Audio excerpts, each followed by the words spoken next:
নমস্কার। যুক্তি তর্ক সঙ্গে অর্কয়ে আপনাদের স্বাগত। আপনাদের সঙ্গে আমি অর্কপ্রভ সরকার।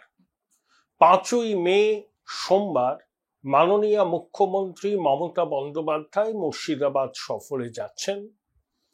সেখানে যেখানে গন্ডগোল হয়েছে সেই সব জায়গায় যাবেন, ক্ষতিগ্রস্তদের ক্ষতিপূরণ দেবেন এবং বলেছিলেন যে বাংলা আবাস যোজনায় যে বাড়িটারি ভেঙেছে সেই বাড়িগুলো করে দেবেন। হরগোবিন্দ দাস এবং তার ছেলে জাফরাবাদে নির্মমভাবে খুন হয়েছিল। ওই সংঘর্ষে 4 ঘন্টা তাদের মৃতদেহ রাস্তায় পড়েছিল। পুলিশ প্রশাসনকে বারবার ডেকেও কোনো সুরাহা পাননি হতভাগ্য পরিবারের সদস্যরা। সেই পরিবারের সদস্যরা রাজ্য সরকারের দেওয়া ক্ষতিপূরণ নিতে অস্বীকার করেছেন, যদিও বিরোধী দলনেতা শুভেন্দু অধিকারী ব্যক্তিগতভাবে যে সাহায্য করেছেন সেই সাহায্য তারা গ্রহণ করেছেন। দুই হতভাগ্য মাতৃশক্তি কলকাতায়, তারা সিবিআই তদন্তের দাবিতে এবং নিজেদের নিরাপত্তার জন্য আদালতের দ্বারস্থ হবেন।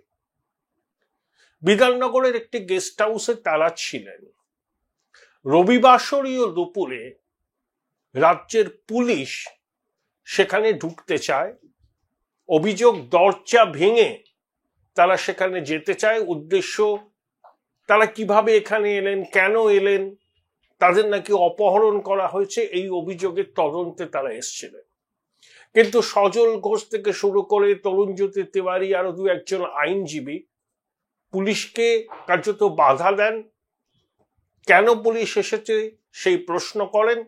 শেষ পর্যন্ত পুলিশ রণে ভঙ্গ দেয়, যদিও আইনজীবী সজল বাবুদের উপস্থিতিতে পুলিশ তাদের কর্তব্য করেছে।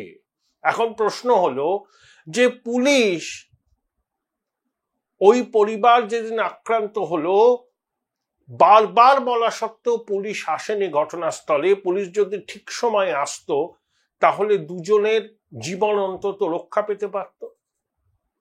সেই পুলিশ এখন এসছে ওই মাতৃশক্তিদের মুখ্যমন্ত্রীর সভায় নিয়ে যাওয়ার জন্য এবং যেন তেন প্রকারেণ মুখ্যমন্ত্রীর যে ক্ষতিপূরণের অর্থ সেই ক্ষতিপূরণের চেক যেন তারা গ্রহণ করেন, সেই জন্য তাদের উপর নাকি চাপ দেওয়া হচ্ছে, এই অভিযোগ করেছে বিজেপি। দেখুন, মুর্শিদাবাদের ঘটনাটা পরিকল্পিত ষড়যন্ত্র, দাঙ্গা নয়। দাঙ্গা কখন হয়?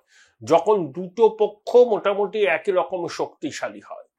এটা বেছে বেছে সনাতনীদের টার্গেট করা হয়েছে ওয়াকফ সংশোধনী আইনের বিরুদ্ধে। বাংলাদেশের দুষ্কৃতীদের মদত ছিল, সীমানার ওপার থেকে তারা নাকি টেলিফোনে উত্তেজক কথাবার্তা বলে উস্কেছে। সংবাদপত্রের রিপোর্টে দেখা গেছিল যে ওই তৌহিদি জনতা নামে চাঁপাই নবাবগঞ্জের ঠিক উল্টো দিকে বাংলাদেশে খুব অ্যাক্টিভ, তারা উস্কানি দিয়েছে ধর্ম রক্ষার জন্য। সেই জন্যই ঘটনাটা ঘটেছে। রাজ্যপাল গিয়েছিলেন ঘটনাস্থলে, তারপরে অসুস্থ হয়েছিলেন। শেষমেশ তিনি যে রিপোর্টটি পাঠিয়েছেন কেন্দ্রীয় স্বরাষ্ট্র মন্ত্রকে, সেই রিপোর্ট নিয়ে মুখ্যমন্ত্রীর সফরের প্রাক্কালে বিস্তর জলঘোলা শুরু হয়েছে। রাজ্যপাল কি বলেছেন? প্রশাসন ব্যর্থ ছিল এই হামলা ঠেকাতে এবং পরিকল্পিত ছিল। র্যাডিক্যাল এলিমেন্ট এবং মিলিট্যান্ট এরা এর সঙ্গে যুক্ত ছিল এবং মুর্শিদাবাদ এবং মালদা জেলার জনসংখ্যার বিন্যাস ব্যাপকভাবে পরিবর্তন হচ্ছে এবং দুটো জেলাই বাংলাদেশের সীমান্তবর্তী জেলা। এই ধরনের পরিস্থিতি ভবিষ্যতে আবার হলে তাহলে 356 ধারা প্রয়োগ করতে পারে কেন্দ্রীয় সরকার। রাজ্যপাল বলেননি যে এখনই প্রয়োগ করতে হবে, বলেছেন এই ধরনের ঘটনা পুনরাবৃত্তি হলে 356 ধারা প্রয়োগ করার ব্যাপারে চিন্তা ভাবনা করতে পারে কেন্দ্রীয় সরকার। সেটা নিয়ে বিতর্ক শুরু হয়েছে। এবং রাজ্যপাল এটাও বলেছেন ওই উপদ্রুত অঞ্চলে স্থায়ীভাবে বিএসএফ এর ক্যাম্প তৈরি করা প্রয়োজন, এটা কিন্তু ওখানকার সাধারণ মানুষের দাবি। দেখুন ৩৫৬ ধারা প্রয়োগ হবে না, কারণ বিজেপির সরকার মণিপুর ছেড়ে দিন, ওটা এক্সেপশনাল কেস,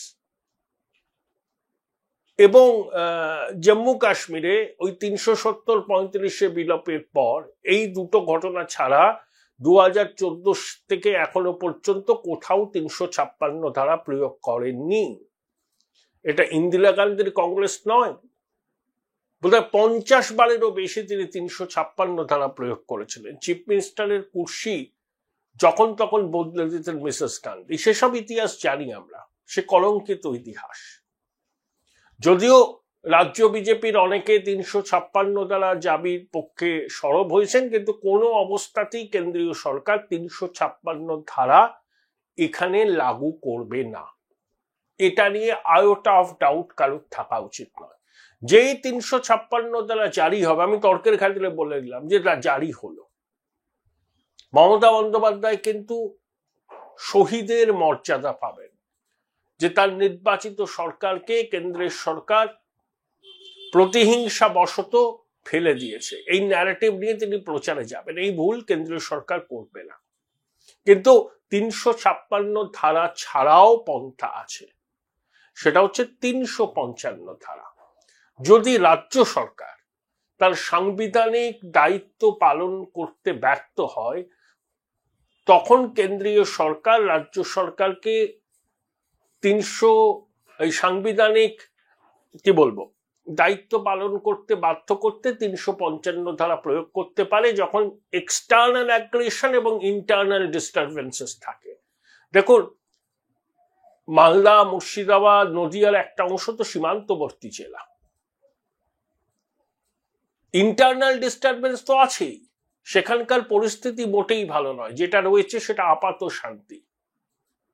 আর এক্সটার্নাল অ্যাগ্রেশন তো হতেই পারে, পড়োশী বাংলাদেশে জঙ্গি জেহাদিরা আস্ফালন করছে, ভারতকে দেখে নেওয়ার হুমকি দিচ্ছে, চিকেন নেককে দখল করে নেওয়ার কথা বলছে, জসিমউদ্দিন রহমানির মতো কুখ্যাত সন্ত্রাসী জেল থেকে বেরিয়ে ভারত আক্রমণের হুমকি দিচ্ছেন, আনসার আল্লাহ বাংলা স্লিপার সেলের লোকজন ভারত থেকে ধরা পড়ছে। তাই এক্সটার্নাল অ্যাগ্রেশনের থ্রেট একটা আছে, এবং ইন্টারনাল ডিস্টারবেন্স তো হয়েছেই। আমরা যতই বলি, সরকার যতই বলুক এখানে এখন শান্তি বিরাজ করছে, কতটা শান্তি সেখানকার সাধারণ মানুষ জানে। 2 পুলিশ জেলা সুপারকে বদলি করা হয়েছে, থানার কর্তাদের সাসপেন্ড করা হয়েছে, তাতে আস্থা ফিরছে না। তার একটাই কারণ, যে ওখানকার স্থানীয় প্রশাসন কখনোই রাজধর্ম পালন করেনি। কি নিদারুণ গোয়েন্দা ব্যর্থতা যে এই ধরনের পূর্ব পরিকল্পিত হামলা হবে, যেটা রাজ্যপাল বলেছেন, পূর্ব পরিকল্পিত হামলার ছক যদি কেউ করে, তো সেটাকে তো আগে থেকে বানচাল করে দেওয়া উচিত, তাহলে তো গোয়েন্দা তথ্য থাকা উচিত। রাজ্য সরকারের কাছে ছিল না, গোয়েন্দা তথ্য ছিল না, তার পরিণতিতে এই ঘটনাটা ঘটেছে। এবং হুমায়ুন কবিরের মতো বিধায়ক যখন বলেন যে মুর্শিদাবাদে আমরা ৭০, ওরা ৩০, ওদেরকে ভাগীরথীর জলে চোবাতে পারি, তারপরেও শাসক দলের পক্ষ থেকে কোনো রকম ব্যবস্থা নেওয়া হয়নি। রাজ্যের এক মন্ত্রী রামলীলা ময়দানে দাঁড়িয়ে কি বলছেন, প্রয়োজনে আমরা কলকাতা ঢোকার সবকটা প্রবেশ পথে ২ থেকে ৫০,০০০ লোককে দিয়ে অবরোধ করব। এটা হুমকি নয়? কোনো ব্যবস্থা নেওয়া হয়েছে? এই সমস্ত কথা মানুষকে উত্তেজিত করেছে, র্যাডিক্যাল এলিমেন্টরা উৎসাহিত হয়েছেন, এক্সট্রিমিস্টরা উৎসাহিত হয়েছেন, তার পরিণতিতে মুর্শিদাবাদের এই ঘটনা, এটা দিনের আলোর মতো স্পষ্ট। দেখুন, এই রাজ্যপালের কাজকর্ম নিয়ে আমার মনে অনেক প্রশ্ন আছে। তিনি যা বলেন তা করেন না, যা করেন তা বলেন না। পঞ্চায়েত নির্বাচনের আগে তিনি কি বলেছেন? It's a time for an action. কি অ্যাকশন আমরা দেখেছি? মধ্যরাতে কালো চশমা পরে ভিক্টোরিয়ান স্টাইলে এসএসসি এসএসসি বলে তিনি আর্তনাদ করেছিলেন। কি দেখেছি আমরা, কি হয়েছে পঞ্চায়েত ভোট, কি করতে পেরেছেন রাজ্যপাল? It's a time for an action. তিনি একটা ঠিক আছে রিপোর্ট দিয়েছেন, যে রিপোর্ট দিয়েছেন সেটা বাস্তবসম্মত বলেই মনে হয়। Join Indian Institute of Hotel Management now. Right choice, right decision. কিন্তু তিনিও জানেন যে 356 দ্বারা প্রয়োগ হবে না। আমি 356 দ্বারা প্রয়োগের বিরোধী ব্যক্তিগতভাবে, কিন্তু রাজ্য সরকার যাতে তার সাংবিধানিক দায়িত্ব পালন করে সেটা নিশ্চিত করার উপায় কেন্দ্রীয় সরকারের হাতে আছে। সেই পন্থাগুলো তারা দেখুক, কেন্দ্রীয় সরকার সেটাই করবে। 356 ধারাটা ওটা রাজ্যপাল বলেননি যে এক্ষুনি 356 ধারা প্রয়োগ করতে হবে। তিনি বলেছেন এই ধরনের ঘটনার পুনরাবৃত্তি হলে কেন্দ্রীয় সরকার ভাবতে পারে 356 ধারা প্রয়োগের বিষয়ে। এই হচ্ছে বিষয়। রাজ্যপাল অনেক গর্জেছেন কিন্তু বর্ষাননি। এবার একটা রিপোর্ট পাঠিয়েছেন, সেই রিপোর্টটা ফাঁস হয়েছে মুখ্যমন্ত্রীর মুর্শিদাবাদ সফরের প্রাক্কালে, সেই জন্য রাজনীতির জল ঘোলা শুরু হয়েছে। সিম্পল। দেখুন, পশ্চিমবঙ্গের নির্বাচনকে অবাধ, শান্তিপূর্ণ এবং প্রত্যেকে যাতে গণতান্ত্রিক অধিকার প্রয়োগ করতে পারে সেটা শুধু কেন্দ্রীয় বাহিনী মোতায়েন করলে হবে না। কেন্দ্র সরকারকে আরো কিছু পদক্ষেপ নিতে হবে যাতে রাজ্য প্রশাসন, আরে তারাও তো থাকবে, নির্বাচন কমিশনের আন্ডারে চলে গেল কি ওই লোকগুলোই তো থাকবে, তারা যেন দায়বদ্ধ থাকে সুষ্ঠু, অবাধ, নিরপেক্ষ নির্বাচনের জন্য। এটাকে কেন্দ্রীয় সরকারকে এনশিওর করতে হবে। শুধু কেন্দ্রীয় বাহিনী মোতায়েন করলে হবে না। আপনি যতই কেন্দ্রীয় বাহিনী মোতায়েন করুন, কেন্দ্রীয় বাহিনীকে ঠিক জায়গায় প্লেস করবে তো রাজ্য প্রশাসনের লোকজন, স্থানীয় পুলিশ, সেখানেই তো গন্ডগোল। তাই নির্বাচনের আগে আইন শৃঙ্খলা পরিস্থিতিটা কিভাবে কেন্দ্রীয় সরকার দেখবে সেটাকে নজর রাখতে হবে, এবং নির্বাচন কমিশনের আওতায় আইন শৃঙ্খলা পরিস্থিতি চলে যায় নির্বাচনের আগে, রেজাল্ট বেরোবার পরে, এসব আমরা জানি। কিন্তু তা সত্ত্বেও পশ্চিমবঙ্গে নির্বাচনী হিংসা হয়, ভোট লুঠের অভিযোগ ওঠে, বুথ দখলের অভিযোগ ওঠে, ফলস ভোটের অভিযোগ ওঠে। ভারতবর্ষের অন্য কোথাও হয় না, পশ্চিমবঙ্গে হয়। তো সবকিছুর তো একটা সীমা আছে। তো এনাফ ইজ এনাফ। নির্বাচন কমিশন ঘটা করে বলেন যে এত কোম্পানি কেন্দ্রীয় বাহিনী মোতায়েন করছে, 8 দফায় ভোট হচ্ছে, ওভাবে হবে না। কেন্দ্রীয় বাহিনী মোতায়েন করছেন, করতে হবে, ভারী বুটের আওয়াজ মানুষকে শোনাতে হবে, তাহলে মানুষের কনফিডেন্স বাড়বে। কিন্তু সেই কেন্দ্রীয় বাহিনীর ডিপ্লয়মেন্ট এমন ভাবে করতে হবে যাতে মানুষ নিশ্চিন্তে গণতান্ত্রিক অধিকার প্রয়োগ করতে পারে। সেজন্য রাজ্য প্রশাসনের দলদাস আধিকারিকদের ভোটের অনেক আগে থেকেই ভোটের দায়িত্ব থেকে সরিয়ে দিতে হবে। ওই পুলিশি পর্যবেক্ষক, জেনারেল পর্যবেক্ষক অনেক শুনেছি আমরা, তাদেরও দায়বদ্ধতা নিশ্চিত করতে হবে।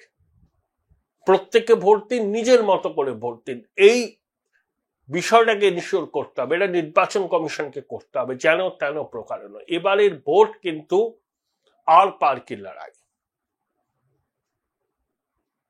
মানুষ যাকে খুশি তাকে ভোট দেবেন, কিন্তু নিজের ভোটটা দেবেন। আপনার ভোট যেন অন্য কেউ দিয়ে না দেয়, এটাকে নিশ্চিত করতে হবে। উপনির্বাচনে আমরা যে তামাশা দেখি, পঞ্চায়েত নির্বাচনে যে তামাশা দেখি, সেই তামাশার পুনরাবৃত্তি কিন্তু আমরা চাই না।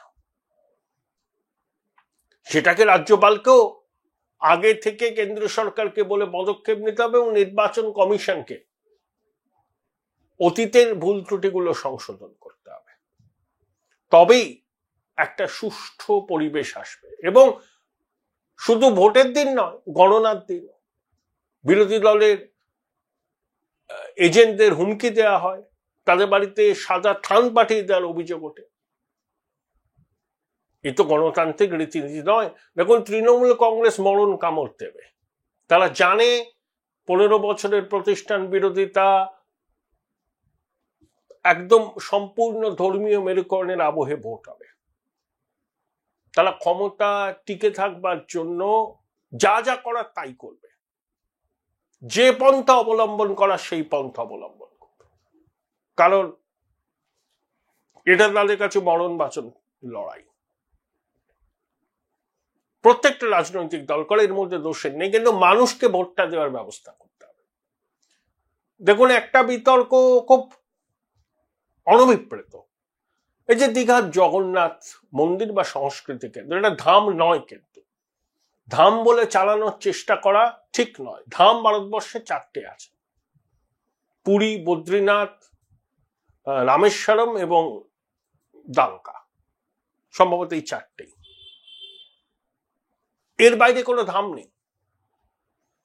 এখন প্রভু জগন্নাথের মূর্তি তৈরি হয়েছে যে নিম কাঠ দিয়ে, সেই নিম কাঠটা নাকি পুরীর মন্দির থেকে, দারুকক্ষ থেকে নিয়ে আসা হয়েছে, যে নিম কাঠ দিয়ে প্রভুর নবকলেবরের পরে নতুন মূর্তি তৈরি হয়েছিল, যে উদ্বৃত্ত কাঠ ছিল সেই উদ্বৃত্ত কাঠ এখানে নিয়ে আসা হয়েছে। এই নিয়ে বিতর্ক, এবং পুরীর মন্দির কমিটি তদন্ত করছে। জগন্নাথ মন্দির অ্যাডমিনিস্ট্রেশন কমিটি বৈঠক করেছে, সেখানে রাজেশ দৈতাপতিকে তারা ডেকেছিলেন, তিনি তার ব্যাখ্যা দিয়েছেন, বলেছেন যে মুখ্যমন্ত্রীর আমন্ত্রণে তিনি গিয়েছিলেন।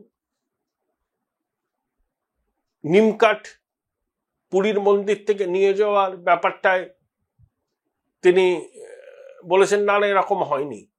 আগে তিনি বলছেন ওটা স্লিপ অফ টাং, কিন্তু উড়িষ্যা জুড়ে প্রবল আলোড়ন তৈরি হয়েছে। আপনি যদি উড়িষ্যা নিউজ চ্যানেলগুলো দেখেন তাহলে দেখবেন যে তারা কিরকম ক্ষুব্ধ এই ঘটনায়। আপনি জগন্নাথ মন্দির, জগন্নাথ সংস্কৃতি কেন্দ্র যেখানে খুশি করতে পারেন, কিন্তু আপনি জগন্নাথ ধাম বলতে পারেন না। তারপর এই জগন্নাথ মন্দিরের উদ্বোধন, সেখানে অবাঞ্ছিত রাজনৈতিক বিতর্ক। আমি আগেই একটা প্রতিবেদন করেছিলাম যে প্রভু ফেঁসে গেলেন। একজন জগন্নাথ ভক্ত হিসাবে এইটুকু বলতে পারি যে পশ্চিমবঙ্গের মানুষের পক্ষ থেকে আমার যা সীমিত ক্ষমতা, যে প্রভু ক্ষমা করো, যা হলো সেটাকে গ্রহণ করতে পারছি না। তাই বলছি, জগন্নাথ হলেন জগতের নাথ, তিনিই সৃষ্টিকর্তা, তার কাছে ক্ষমা চাইছি, প্রভু ক্ষমা করো।